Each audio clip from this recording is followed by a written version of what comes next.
السلام علیکم ورحمۃ اللہ وبرکاتہ۔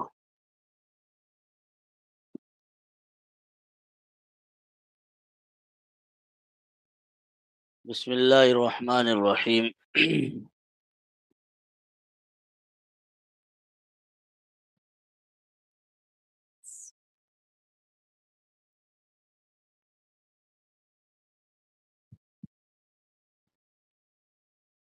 فَأَمَّا الَّذِينَ كَفَرُوا فَأُعَذِّبُهُمْ عَذَابًا شَدِيدًا فِي الدُّنْيَا وَالْآخِرَةِ وَمَا لَهُم مِّن نَّاصِرِينَ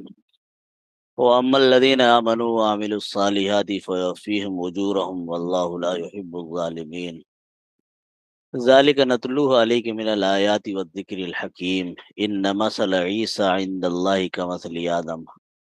خَلَقَهُ مِن تُرَابٍ ثُمَّ قَالَ لَهُ كُن فَيَكُونُ الحق من ربك فلا تكن من الممترين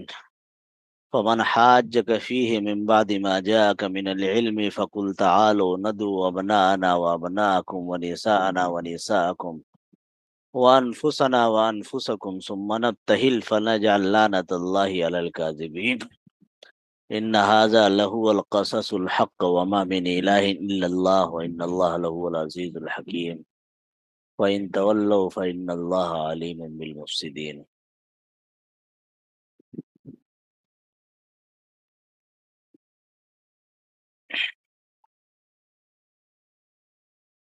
ذکر چل رہا ہے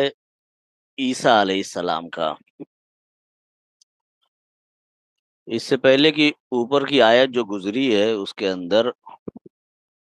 اللہ تبارک و تعالی نے عیسیٰ علیہ السلام سے کچھ خاص چیزیں یا کچھ وعدے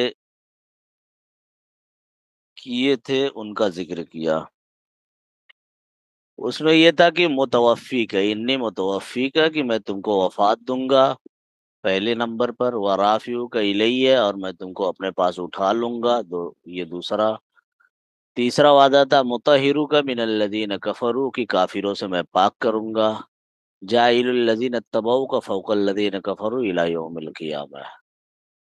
کہ جو آپ کو ماننے والے ہیں وہ ہمیشہ کافروں پر یعنی یہود پر برتر رہیں گے، ان پر فائق رہیں گے، ان پر مسلط رہیں گے۔ یہ کچھ وعدے تھے جن میں سے زیادہ تر وعدے جو ہے وہ پورے ہو چکے ہیں۔ رافعو کا الیہ، عیسیٰ علیہ السلام کو آسمان پہ اٹھا لیا گیا۔ مطہرو کا، ان کو پاک کرنا، یعنی ان کے نسب نامے میں جو کیڑے یہودی نکال رہے تھے اس سے ان کو بری قرار دینا، ان کو پاک کرنا، یہ بھی وعدہ ہو چکا۔ رسول اللہ صلی اللہ علیہ وسلم تشریف لائے اور قرآن نازل ہوا تو عیسیٰ علیہ السلام پر جو الزامات تھے وہ سب کے سب ختم ہو گئے۔ اور تیسرا یہ کہ جو عیسیٰ علیہ السلام کو ماننے والے ہوں گے وہ ان پر، یہودیوں پر غالب رہیں گے۔ جب سے قرآن نازل ہوا ہے تب سے یہی صورتحال ہم دیکھ رہے ہیں۔ پہلا جو وعدہ تھا متوفی کا، وفات دینا، یہ وعدہ پورا ہوگا قیامت کے قریب، یعنی قیامت جب قریب آئے گی، عیسیٰ علیہ السلام کا آسمان سے نزول ہوگا اور وہ کچھ دنوں تک زمین پر رہیں گے، پھر اس کے بعد ان کی طبعی طور پر وفات ہوگی، تو وہ وعدہ اس وقت پورا ہوگا۔ اس کے بعد اللہ نے کہا کہ فَأَمَّا الَّذِينَ كَفَرُوا فَأُعَذِّبُهُمْ عَذَابًا شَدِيدًا، کہ جن لوگوں نے انکار کیا تو میں ان کو سخت عذاب دوں گا دنیا میں اور آخرت میں، اور ان کا کوئی مددگار نہیں ہے۔ یعنی عیسیٰ علیہ السلام کا جن لوگوں نے انکار کیا، ان کی نبوت کا انکار کیا، ان کی باتوں کا انکار کیا، ان کی توحید کی دعوت کا جن لوگوں نے انکار کیا، تو پھر ان کی سزا یہ ہے کہ ان کو دنیا میں بھی عذاب دیا جائے گا اور آخرت میں بھی ان کو عذاب دیا جائے گا۔ وَمَا لَهُم مِّن نَّاصِرِينَ، اور ان کا کوئی مددگار نہیں ہوگا، یعنی کوئی ایسا شخص نہیں ہوگا جو ان کو بچا سکے، اللہ کے عذاب سے بچا سکے، کوئی بھی ایسا شخص نہیں ہوگا، نہ اس کے دوست احباب، نہ اس کے رشتہ دار، نہ اس کے گھر والے، نہ اس کے خاندان والے، نہ محلے والے، نہ قوم کے لوگ، کوئی بھی نہیں بچا سکتا۔ عیسیٰ علیہ السلام کے انکار کا معاملہ جو تھا وہ یہودیوں کی طرف سے تھا۔ یہود جو ہے انہوں نے ہی عیسیٰ علیہ السلام کا انکار کیا اور بہت شدت کے ساتھ انکار کیا تھا، تو ان کے لیے اللہ نے یہ چیز طے کر دی۔ اس کے ساتھ ساتھ یہ بھی بتایا کہ جنہوں نے انکار نہیں کیا بلکہ جنہوں نے بات مانی عیسیٰ علیہ السلام کی، تو پھر ان کا بھی اجر ہے۔ وَأَمَّا الَّذِينَ آمَنُوا وَعَمِلُوا الصَّالِحَاتِ، کہ جو ایمان لائے اور جنہوں نے عمل صالح کیا، نیک عمل کیا، فیہم اجورہم، تو اللہ ان کو ان کا بدلہ دے گا، واللہ لا یحب الظالمین، اور اللہ ظالموں کو پسند نہیں کرتا ہے۔ یعنی جو ایمان لائے، جنہوں نے عمل صالح کیا، عیسیٰ علیہ السلام کی بات مانی اور ان کی بات مان کر کے نیک اعمال کیے، نیک کام کیے، اللہ کی مرضی کے مطابق زندگی گزاری، تو اللہ ان کا اجر ان کو دے گا۔ یعنی جو ثواب ان کو ہوگا وہ ثواب ان کو ملے گا، اور اللہ ظالموں کو ناپسند کرتا ہے۔ ظالموں کو ناپسند کرنے سے مراد یہ ہے کہ ظالم کہتے ہیں ایسے شخص کو جو صحیح جگہ پر کوئی کام نہ کرے، ظلم کہتے ہیں ہر اس کام کو جو غلط جگہ پر کیا جائے، اس کو ظلم کہا جاتا ہے۔ جیسے کھیتی کرنے کی جگہ کھیت ہے، اگر کوئی شخص سڑک پر کھیتی کرنے لگے تو یہ ظلم ہے، اس لیے کہ وہ اس کو صحیح جگہ پر نہیں کر رہا ہے۔ ہر کام کرنے کی ایک جگہ ہوتی ہے، ہر کام کرنے کا ایک موقع ہوتا ہے۔ جب اس موقع پر اور اس جگہ پر وہ کام ہوگا تو صحیح ہوگا۔ اس موقع اور اس جگہ سے ہٹ کر کے اگر کام کیا جائے گا تو اس کو ظلم کہتے ہیں، کہ وہ ظلم ہو جائے گا، ظلم کرنا ہو جائے گا۔ چلنے کی، گاڑی چلانے کی جگہ سڑک ہے، اگر کوئی شخص کھیت میں گاڑی چلانے لگے تو یہ ظلم ہے، وہ ظلم کر رہا ہے۔ جو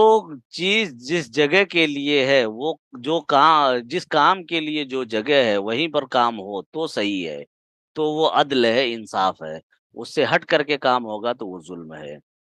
اللہ ظالموں کو پسند نہیں کرتا، ظالموں کو اس لیے پسند نہیں کرتا کہ وہ صحیح جگہ پر کام نہیں کرتے۔ یہاں پر ظالم سے مراد وہ لوگ ہیں جو صحیح جگہ پر عبادت نہیں کرتے۔ عبادت کا صحیح جگہ، سر جھکانے کی صحیح جگہ اللہ کی ذات ہے۔ صحیح جگہ یہ ہے کہ اللہ کے سامنے سر جھکایا جائے، لیکن اگر کوئی شخص اللہ کے علاوہ دوسرے کے سامنے سر جھکانے لگے تو وہ ظالم ہے، وہ ظلم کر رہا ہے۔ تو کوئی بھی کام اپنی صحیح جگہ سے ہٹا کر کے دوسری جگہ پر کرنا، یہی ظلم کہلاتا ہے۔ ظاہر ہے کہ ان ظالموں میں سب سے بڑا ظالم وہ شخص ہوتا ہے جو اپنی عبادت صحیح جگہ پر نہ رکھے،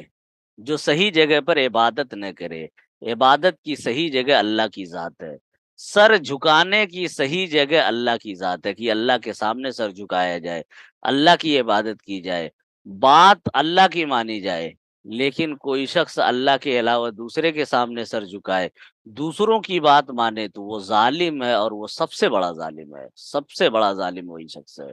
اور اللہ ایسے شخص کو ناپسند کرتے ہیں۔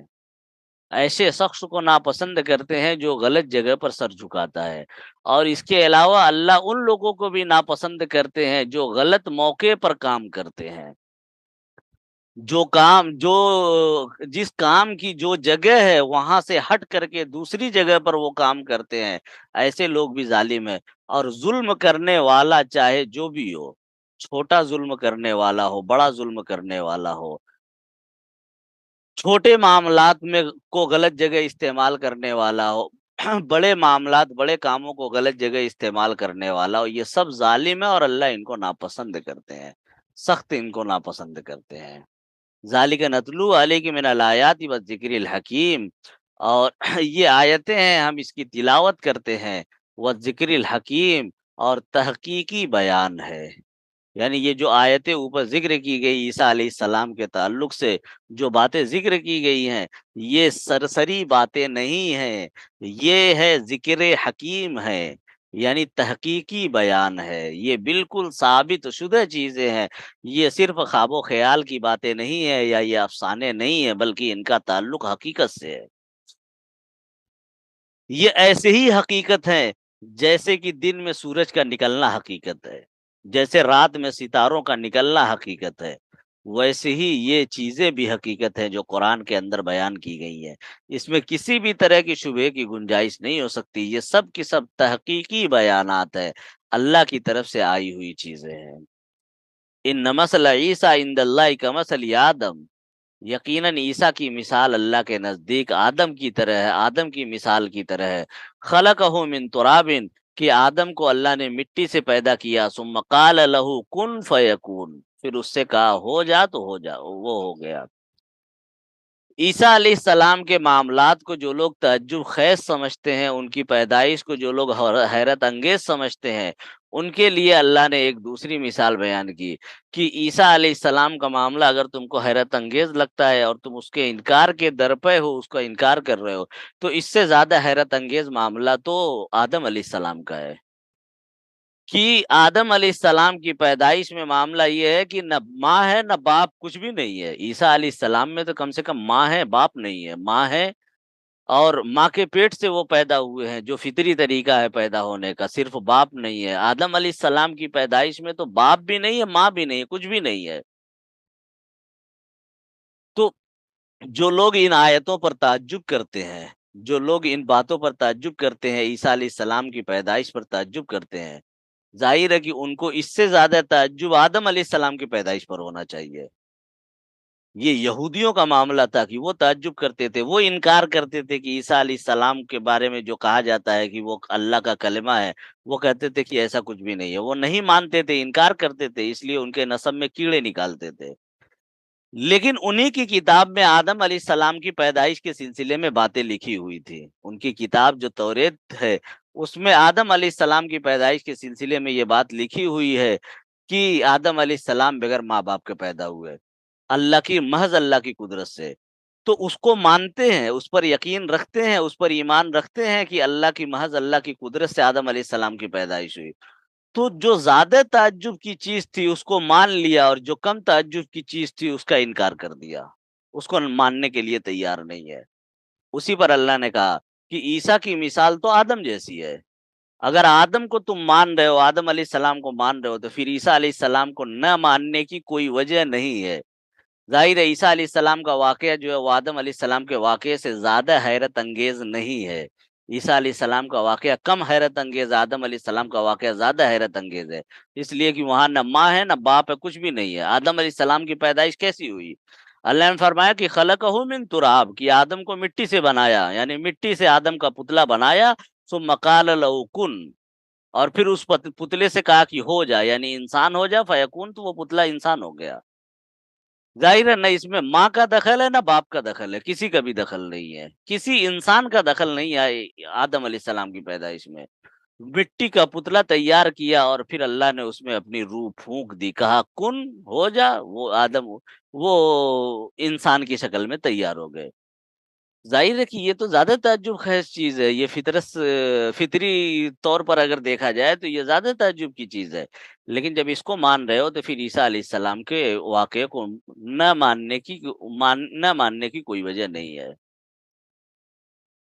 خلقہ من تراب، کہ ان کو یعنی آدم علیہ السلام کو اللہ نے مٹی سے پیدا کیا، ثم قال له کن فیکون، اور پھر کہا ہو جا، یعنی انسان بن جا، فیکون، تو وہ انسان بن گئے۔ الحق من ربک فلا تکن من الممترین، کہ یہ آپ کے رب کی طرف سے حق ہے، تو اس میں شک نہ کریے۔ یعنی یہ جو باتیں بیان کی جا رہی ہیں اگرچہ انسان کے لیے ماورائے عقل ہیں، ماورائے عقل ہونے کا مطلب یہ ہے کہ انسان کی جو محدود عقل ہے اس کے اندر یہ باتیں نہیں آ رہی ہیں۔ انسان جن چیزوں کا عادی ہے ان چیزوں کے خلاف یہ باتیں جا رہی ہے۔ انسان عادی ہے کہ مرد اور عورت کے اتصال سے بچے کی پیدائش ہوتی ہے، اور یہاں پر دو مثالیں دی گئی ہیں جہاں پر مرد اور عورت کا اتصال نہیں ہے۔ ایک جگہ تو مرد عورت میں سے کوئی بھی نہیں ہے، اور ایک جگہ صرف عورت ہے، مرد کا اتصال نہیں ہے، لیکن اس کے باوجود بچے کی پیدائش ہو رہی ہے۔ تو یہ ایسا نہیں ہے کہ ہماری عادت کے خلاف، یعنی ہم جس کو دیکھتے ہیں، جس کو سمجھتے ہیں، اس کے خلاف یہ چیز جا رہی ہے تو ہم اس کو ماننے سے انکار کر دیں، یعنی ہم یہ کہیں کہ یہ ہمارے مشاہدے کے خلاف ہے، ہماری عقل میں نہیں آ رہا اس لیے انکار کر دیں۔ ظاہر ہے کہ انسان کی عقل میں نہ جانے کتنی چیزیں ہیں جو نہیں آتی ہیں، لیکن اس کے باوجود انسان ان کو مانتا تو ہے۔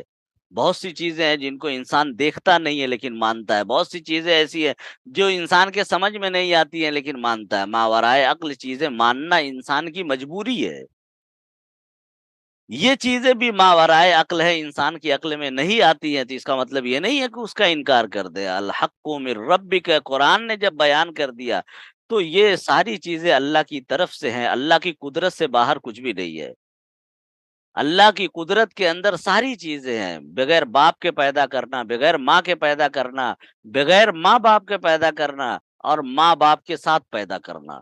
یعنی پیدائش کی جو 4 صورتیں ہو سکتی ہے، یہ چاروں صورتیں اللہ کی قدرت میں ہے، اور ماں باپ کے ہونے کے باوجود پیدا نہ کرنا یہ بھی اللہ کی قدرت میں ہے، کہ مرد عورت کا اتصال ہوتا ہے لیکن اس کے باوجود بچے کی پیدائش نہیں ہوتی ہے۔ یہ ساری چیزیں اللہ کی قدرت میں ہے، تو یہ کوئی تعجب خیز چیز نہیں ہے کہ اس میں آدمی شبہ کرے، فلا تکم من الممترین، کہ اس میں شبہ کرنے کی کوئی ضرورت نہیں ہے، یہ شبہ کرنے والی چیز نہیں ہے۔ فمن حاجك فيه من بعد ما جاءك من العلم فقل تعالوا ندعو ابناءنا وابناءكم ونساءنا ونساءكم، کہ پھر جو شخص تم سے کٹ حجتی کرے، جو شخص تم سے لڑائی کرے اس سلسلے میں، حجت کرے اس سلسلے میں، من بعد ما جاءك من العلم، تمہارے پاس علم آ جانے کے بعد، یعنی علم آ جانے کے بعد، قرآن کے آ جانے کے بعد، قرآن کی آیتوں کے نازل ہونے کے بعد بھی اگر کوئی شخص کٹ حجتی کرتا ہے، اگر کوئی شخص آ کر کے اس سلسلے میں حجت کرتا ہے، تو آپ اس سے کہہ دیجئے، فقل، آپ کہہ دیجئے، تعالو، کہ آؤ، ندو ابنانا و ابناکم، کہ ہم اپنے بیٹوں کو بلاتے ہیں، تم اپنے بیٹوں کو بلاؤ، ونسانا ونساکم، ہم اپنی عورتوں کو بلاتے ہیں، تم اپنی عورتوں کو بلاؤ، وانفسنا وانفسکم، کہ ہم خود بھی آتے ہیں اور تم بھی آؤ، ثم نبتہل، پھر ہم التجا کریں، فنجعل لعنۃ اللہ علی الکاذبین، اور پھر ہم اللہ کی لعنت کریں جھوٹے پر۔ یعنی اس کے بعد بھی اگر کوئی شخص حجت کرتا ہے، اس کے بعد بھی اگر کوئی شخص بدمعاشی کرتا ہے، تو پھر اس کو مباہلے کی دعوت دے دیجیے۔ مباہلہ کہتے کس کو ہیں؟ مباہلہ کہتے ہیں اگر کوئی ایسا معاملہ جس کا حق اور باطل ہونا طے نہ ہو رہا ہو، یعنی کوئی ایسا معاملہ ہو کہ جس میں دو فریق کے درمیان اختلاف ہو جائے، اور یہ بات طے نہ ہو رہی ہو کہ کون صحیح ہے اور کون غلط ہے،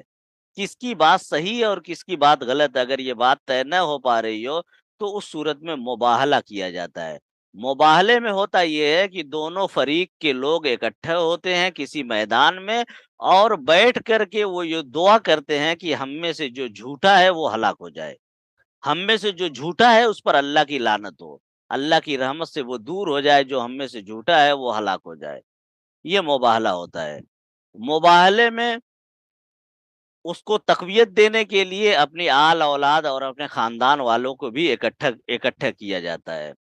تو وہی ہے کہ اگر اس کے بعد بھی، یعنی قرآن کی آیتیں آ گئی ہیں، سب کچھ آ گیا ہے، واضح طور پر ساری چیزیں سامنے آ گئی ہیں، اگر اس کے بعد بھی کوئی انکار کرتا ہے، اس کے بعد بھی اگر عیسیٰ علیہ السلام کو کوئی شخص اللہ کا بندہ نہیں بلکہ اللہ مانتا ہے، تو پھر اس کا ایک ہی علاج ہے، حق اور باطل نہیں طے ہو پا رہا ہے تو پھر یہی علاج ہے کہ مباہلہ کیا جائے۔ اب یہ واقعہ ہوا تھا رسول اللہ صلی اللہ علیہ وسلم کے زمانے میں، اور واقعہ یہ ہوا تھا کہ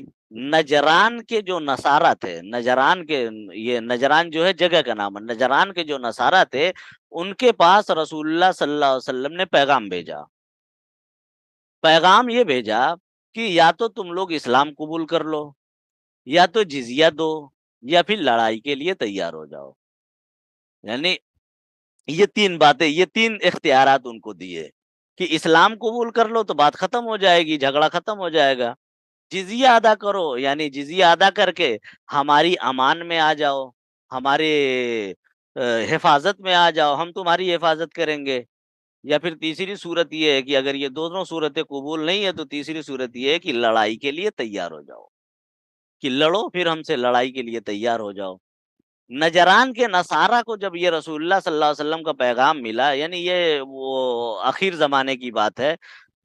جب ان کو یہ پیغام ملا رسول اللہ صلی اللہ علیہ وسلم کا، تو انہوں نے کچھ لوگوں کو بھیجا، اپنے کچھ نمائندوں کو بھیجا آپ کی خدمت میں۔ ان نمائندوں میں ایک کا نام تھا شرجیل، ایک کا نام تھا عبداللہ بن شرحبیل، اور ایک کا نام تھا جبار بن قیس۔ تین آدمیوں کو بھیجا رسول اللہ صلی اللہ علیہ وسلم کے پاس، وہ لوگ آئے آپ کے پاس، اور آ کر کے انہوں نے دینی معاملات میں اور مذہبی امور میں رسول اللہ صلی اللہ علیہ وسلم سے بات کرنی شروع کی، اور یہ بات دھیرے دھیرے بڑھتے بڑھتے بحث و مباحثہ میں تبدیل ہو گئی۔ وہ بات یہ تھی کہ وہ کہتے تھے کہ عیسیٰ ابن مریم جو ہے وہ خدا ہیں، رسول اللہ صلی اللہ علیہ وسلم کہہ رہے تھے کہ نہیں، وہ خدا نہیں ہے، وہ اللہ کے بندے ہیں، اللہ کے پیغمبر ہیں، وہ اللہ کی مخلوق ہے، اللہ کے پیدا کیے ہوئے ہیں، وہ خود خدا نہیں ہے۔ بات جو ہے یہ بہت آگے بڑھ گئی، بحث و تکرار ہونے لگا، بات آگے بڑھ گئی، تو اس کے بعد یہ آیت نازل ہوئی، یعنی اسی درمیان کی جب ان سے بات ہو رہی تھی، بات چل رہی تھی، اور کوئی بات طے نہیں ہو پا رہی تھی، یعنی وہ ماننے کے لیے تیار نہیں تھے۔ ظاہر ہے کہ رسول اللہ صلی اللہ علیہ وسلم دلیل دے رہے تھے، اور وہ ہر اعتبار سے اس کو خاموش کرنے کی کوشش کر رہے تھے، لیکن آدمی اگر کٹ حجتی پر اتر جائے تو پھر اس کا کوئی علاج نہیں ہوتا ہے، بات منوائی نہیں جا سکتی اگر کوئی شخص کٹ حجتی پر اتر جائے۔ وہی معاملہ ان نصرانیوں کا بھی تھا کہ یہ کٹ حجتی پر اتر گئے تھے، بات ماننے کے لیے تیار نہیں ہو رہے تھے۔ تو اللہ تبارک و تعالیٰ نے یہ آیت نازل کی، اسی درمیان یہ آیت نازل ہوئی کہ ان سے کہہ دو کہ پھر ٹھیک ہے، تب مباہلہ کر لو، اگر ایسے تم کو بات نہیں سمجھ میں آ رہی ہے تو مباہلہ کر لو، یعنی مباہلہ کرنے کی صورت یہ کہ تم اپنے اپنے بیٹوں کو بلاؤ، میں اپنے بیٹوں کو لے کر کے آتا ہوں، تم اپنے گھر کی عورتوں کو لے کر کے آؤ، میں اپنے گھر کی عورتوں کو لے کر کے آتا ہوں، تم خود بھی آؤ، میں خود بھی آتا ہوں، ایک میدان میں ہم اکٹھے ہوتے ہیں، اور اس کے بعد بیٹھ کر کے دعا کرتے ہیں کہ ہم میں سے جو غلط ہے اس پر اللہ کی لعنت ہو اور وہ ہلاک ہو جائے۔ رسول اللہ صلی اللہ علیہ وسلم اپنے لوگوں کو لے کر کے پہنچ بھی گئے تھے، اپنے لوگوں کو لے کر کے، یعنی حضرت علی رسول اللہ صلی اللہ علیہ وسلم کے داماد، اور اسی طریقے سے حضرات حسنین یعنی حضرت حسن اور حضرت حسین، ظاہر ہے کہ یہ نواسے ہیں تو یہ بھی اولاد کے اندر شامل ہیں، حضرت علی داماد ہیں اس لیے وہ اولاد کے اندر شامل ہیں، اور اس لیے بھی وہ اولاد کے اندر شامل ہیں کہ حضرت علی کی پرورش جو ہے وہ رسول اللہ صلی اللہ علیہ وسلم نے کی ہے، یعنی حضرت علی بالکل بچپن سے آپ کے ساتھ ہیں، پرورش آپ ہی نے کی ہے ان کی، اس معنی کر کے بھی وہ بیٹے جیسے تھے ان کے، تو حضرت علی کو لے کر کے اور حضرات حسنین کو لے کر کے، یعنی داماد اور اپنے نواسوں کو لے کر کے رسول اللہ صلی اللہ علیہ وسلم پہنچ گئے تھے میدان میں مباہلے کے لیے۔ ان لوگوں نے مشورہ کیا، عبداللہ بن شرحبیل جو تھا وہ تھوڑا سا ذہین تھا، اس نے یہ کہا کہ یہ بات تو طے ہے کہ یہ پیغمبر ہے، اور پیغمبر سے مباہلہ کرنا جو ہے یہ خطرے سے خالی نہیں ہے، اگر پیغمبر سے مباہلہ کریں گے تو پھر یقینی بات ہے کہ ہلاک ہو جائیں گے۔ تو دوسرے جو دو تھے انہوں نے کہا کہ پھر کیا کرنا چاہیے ہم کو؟ تو اس نے کہا کہ ان کی بات مان لینی چاہیے۔ انہوں نے جو تین باتیں پیش کی ہیں کہ یا تو اسلام قبول کر لو، یا تو جزیہ دو، یا لڑنے کے لیے تیار ہو جاؤ، ان تینوں باتوں میں سے کوئی ایک بات قبول کر لینی چاہیے۔ تو ان لوگوں نے جزیے والی بات قبول کی، اسلام تو نہیں قبول کیا ان لوگوں نے، لیکن جزیے والی بات قبول کی، اور یہ کہہ دیا کہ ٹھیک ہے ہم جزیہ دے کر کے آپ کی امان میں رہنے کے لیے تیار ہیں،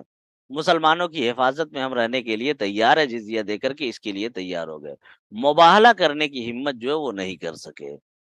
ظاہر ہے کہ اگر مباہلہ کرتے تو جو صحیح تھا وہ واضح ہو جاتا، اور جو غلط تھا وہ بھی واضح ہو جاتا، کہ پیغمبر کے مقابلے میں وہ مباہلہ کرنے کے لیے آتے تو ان کی ہلاکت جو ہے وہ طے شدہ بات تھی، یعنی ان کا ہلاک ہونا بالکل یقینی تھا، اس لیے ان کو اندازہ تھا، اس لیے وہ پیچھے ہٹ گئے۔ تو یہ مباہلہ ایک طریقہ ہوتا ہے حق اور باطل کو الگ الگ کرنے کا۔ بعد کے زمانے میں بھی اگر مباہلے کی ضرورت پڑ جائے کسی ایسے موقع پر تو مباہلہ کیا جا سکتا ہے، یعنی اکٹھا ہو کر کے یہ دعا کرے کہ جو غلط ہے وہ ہلاک ہو جائے اور جو صحیح ہے وہ باقی رہے، اس کے ساتھ اللہ کی مدد ہو۔ تو یہ صورت کی جا سکتی ہے بعد کے زمانے میں، رسول اللہ صلی اللہ علیہ وسلم سے یہ ثابت شدہ چیز ہے، اور قرآن میں اس کا ذکر بھی ہے۔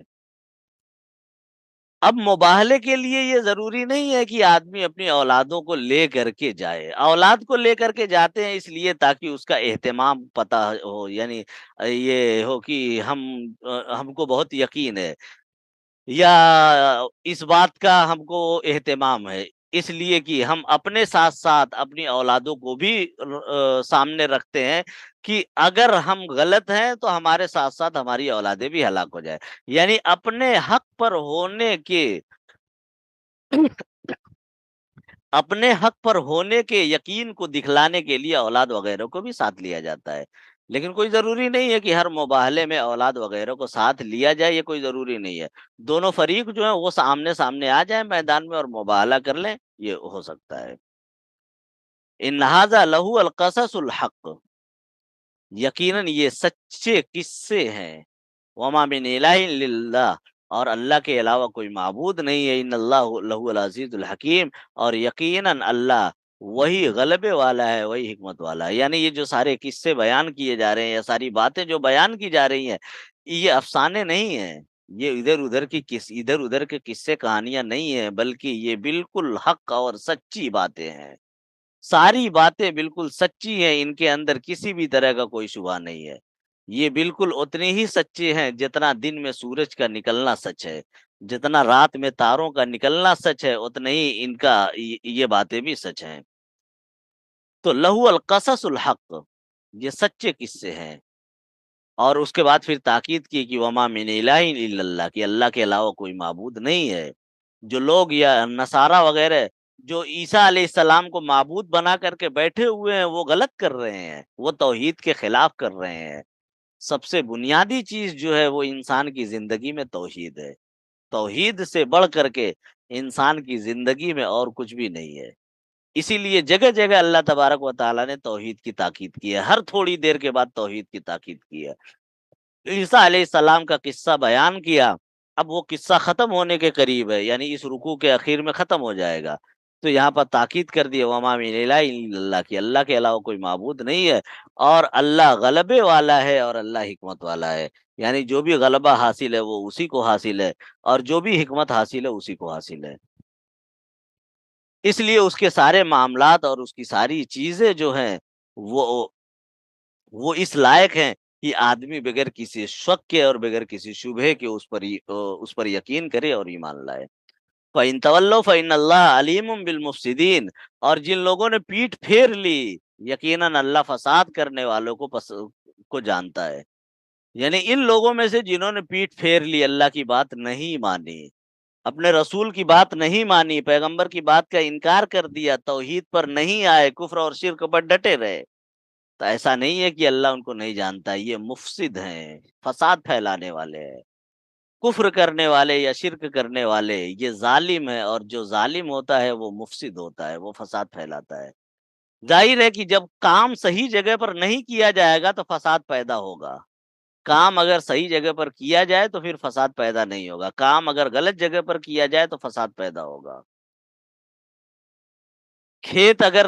سڑک پر بویا جائے تو ظاہر ہے کہ فساد پیدا ہوگا، گاڑی اگر کھیت میں چلائی جائے تو فساد پیدا ہوگا، عبادت اگر اللہ کے علاوہ دوسرے کی جائے تو فساد پیدا ہوگا۔ تو یہ جو ظالم ہوتے ہیں یہ حقیقت میں مفسد بھی ہوتے ہیں، فساد پھیلانے والے بھی ہوتے ہیں، اور اللہ سب کو جانتا ہے، یہ سب کی سب فسادی ہوتے ہیں۔ جتنے ظالم ہیں جو صحیح طریقے سے کام نہیں کرتے ہیں، صحیح جگہ پر کام نہیں کرتے ہیں، چاہے وہ مذہبی کام ہو، چاہے وہ غیر مذہبی کام ہو، اگر وہ صحیح جگہ پر نہیں کرتے ہیں تو وہ فساد کرنے والے ہیں، وہ فساد پھیلانے والے ہیں، وہ مفسد ہیں۔ اور اللہ تعالیٰ سب کو جانتا ہے، ظالموں کو جانتا ہے، مفسدوں کو جانتا ہے، ایک ایک چیز اللہ کے علم میں ہے، ان کی ایک ایک حرکت اللہ کے علم میں ہے۔ اس لیے آدمی کو اس غلط فہمی میں نہیں رہنا چاہیے کہ وہ کوئی غلط کام کر کے نکل جائے گا، کوئی ایسا کام کر کے کہ جو نامناسب تھا یا جو ظلم میں شمار ہوتا تھا وہ کر کے آدمی نکل جائے گا، یا ایسا کام جس سے فساد پھیلتا ہو دنیا کے اندر، اس کام کو کر کے آدمی نکل جائے گا۔ ایسا نہیں یہ اس غلط فہمی میں نہیں رہنا چاہیے، اللہ کے علم میں ساری چیزیں ہیں اور وہ اس کا بدلہ دے گا۔